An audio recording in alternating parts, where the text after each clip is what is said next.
Hello guys, and welcome back to my channel. Thank you so much for being here. Thank you so much for joining me, and ultimately thank you so much for gracing your presence here on my channel. I'm so excited to get into this topic, as I am with every topic.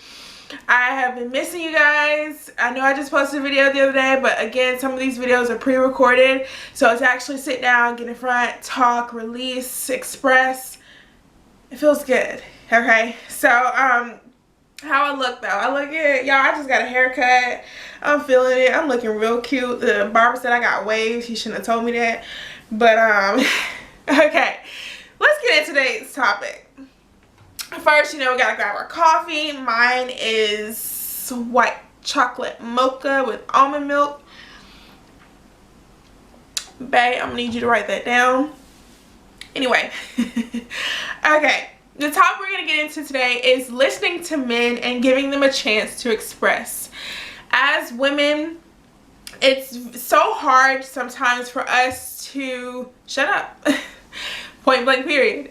We're so fascinated with getting our point across, proving our point, and making a lot of noise. And sometimes I don't want to say it annoys the men, but it doesn't give them enough chance to tell their side of the story.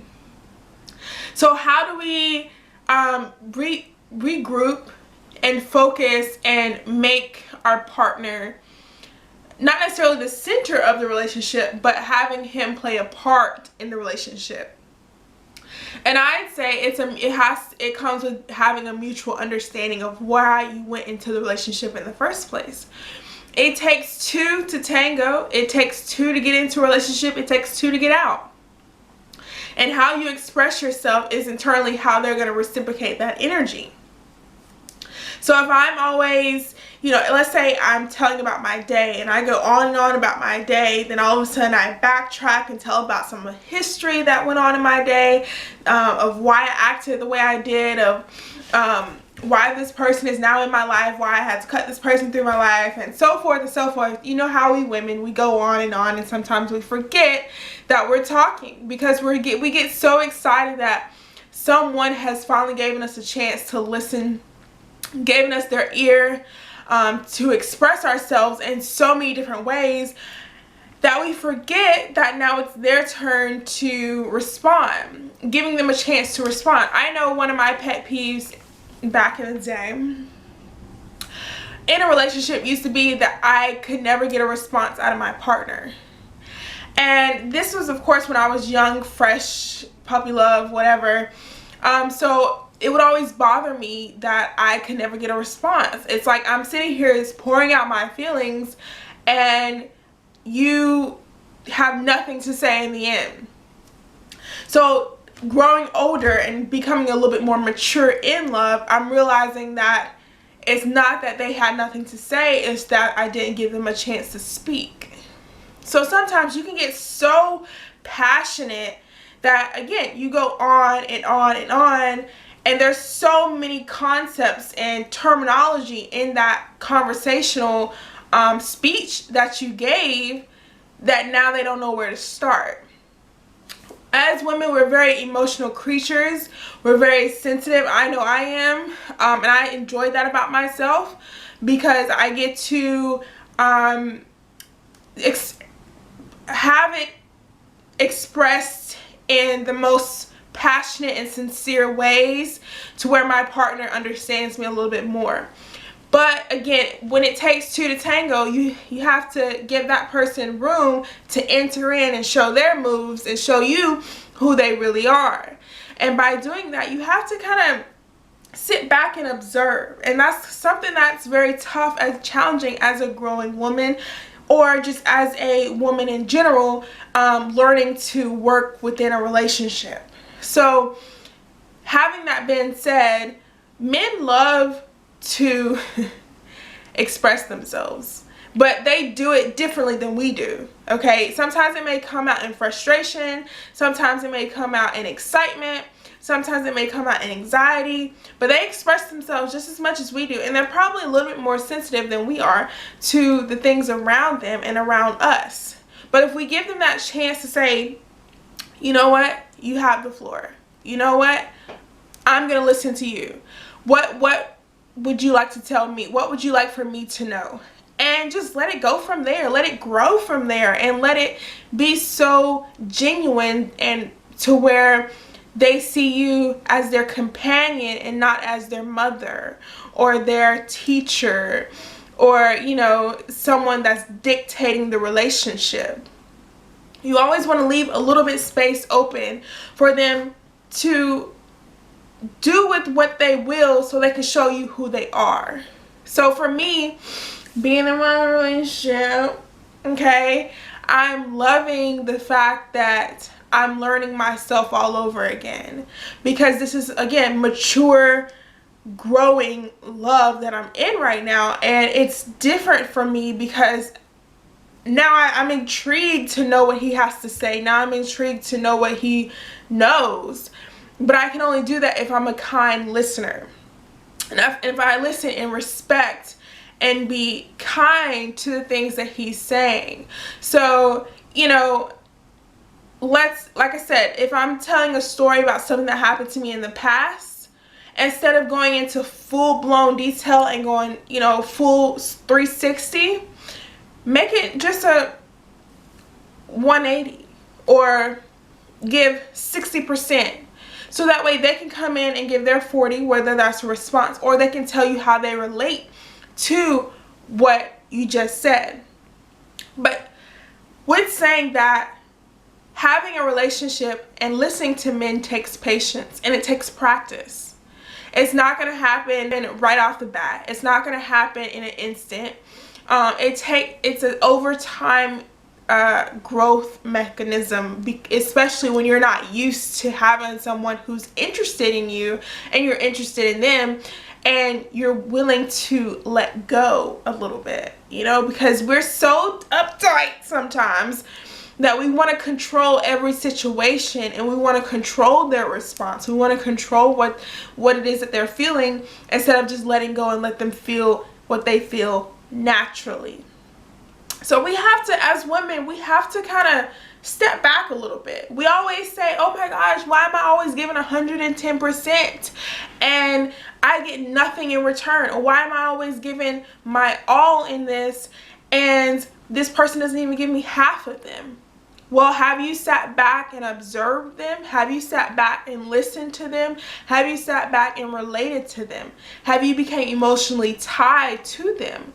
Like, what is it that is preventing you from going inside of your relationship and his mentality? Okay? So it takes time, but it also takes patience, and it takes practice for you to say, you know what, I want this relationship to work, so let me work at it.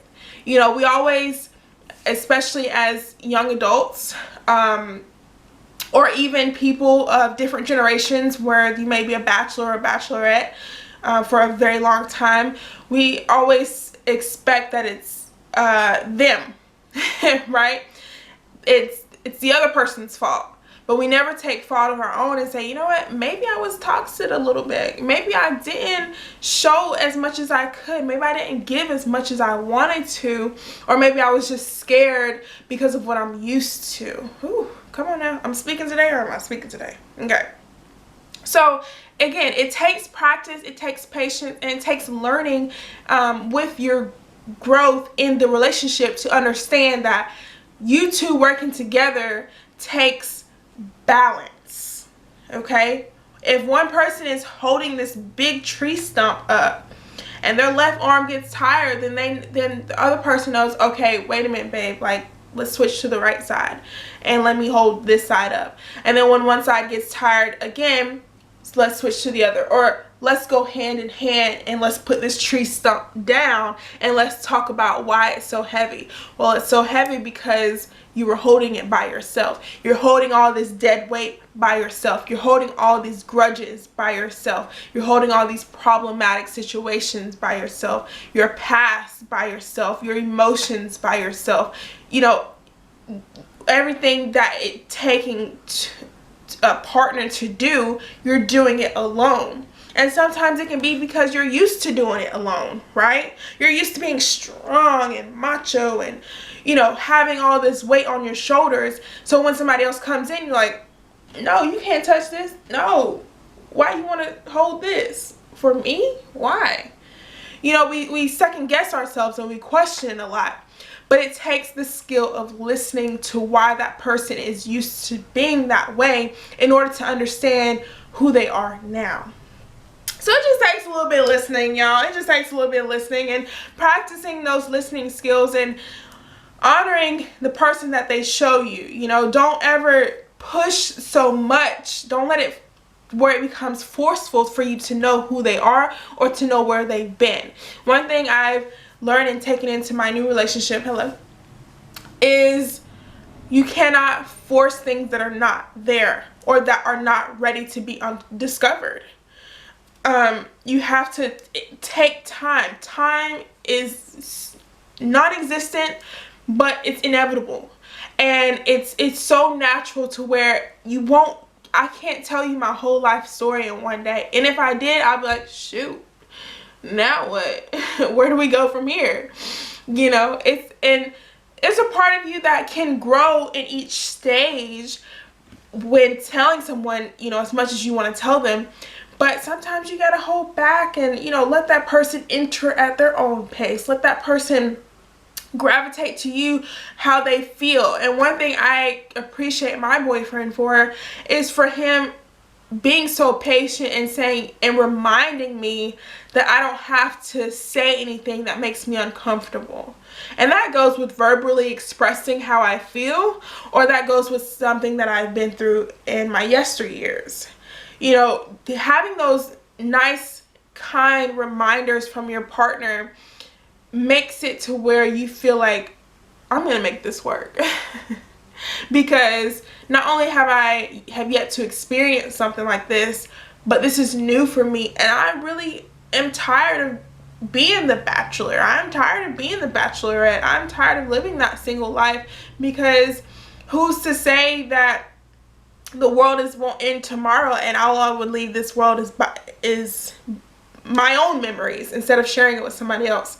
So in order to share, you have to listen. You have to care about that other person to where it makes sense and it makes for a happier time. So that's all I wanted to spill. I hope you guys are very fruitful in your relationships, and whether that's a friendship, business ship, any type of ship that you're in, I hope you're very fruitful and youthful and learning each day that it takes time, it takes practice, and it takes patience for you to grow in each stage and for you to see the results that you want to see. But remember, ladies, of course this video was especially for my ladies, but men take tips too, okay?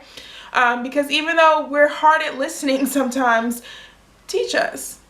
You know, help us. Help us with the things that we have yet to discover about ourselves. Help us with the things that we have trouble with learning from you. Help us uncover those deep, dark emotions that, you know, is pulling those blockage from me starting a healthy relationship with you. So again, it does take listening, it does take observing that person, because you don't want to come off too strong. And that doesn't mean not necessarily don't be yourself, but don't force anything that doesn't feel natural, because then it'll be a lot of fakeness, selfishness, emotionally manipulativeness, and that's only toxic for the both of you. So I hope you enjoyed this video. If you did, give me a huge like, show this video some love. We are climbing in the subscriber list. I'm so proud of you guys. I'm so proud of the team. I'm so proud of this channel. Thank you guys for being a part of it, and I enjoy coming here, talking to you guys, listening to you guys in the comments, express yourself, giving me so much gratitude, and I'm here to give that right back. Alright guys, I will see you in my next video. If you haven't already subscribed, you made it to the end of this video, please go ahead and subscribe, because I know some of you are watching this video continuously and you're not subscribing. So please do me the honor and subscribe to my channel, and I will see you next time, alright? Peace.